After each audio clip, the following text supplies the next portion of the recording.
that if you can identify patient populations that are more likely to respond to a drug, that would be a big benefit, for everyone, for the industry, for the economics of the industry, for the patient, and for the safety profile overall. Now, I think there's not going to be a large number of genes that fall into that category. But when we find them, I do think that'll make a big difference from the therapeutic side. I think there will be niche economic opportunities for companies that fill in some of these gaps. And also, we're going to have to use clinical trials for some of these kinds of questions that'll look a lot like drug trials in terms of their scope and expense to see whether or not it's worth it to do some of this kind of testing.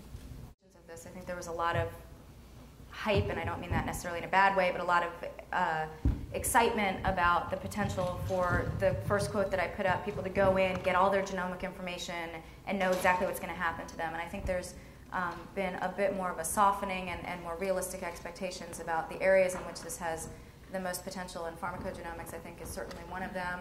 I think diagnostically understanding rare variants and what impact they have on disease is another area that we're moving into now as well. About this, but there is a community of scientists who feel like maybe individuals should jump over the medical system and take control of their own genetic information, as it were. And that's part of the motivation for these direct-to-consumer types of strategies. Of course, you have to ask where you're jumping to and who's going to help you take care of the medically important problems that you're going to run into.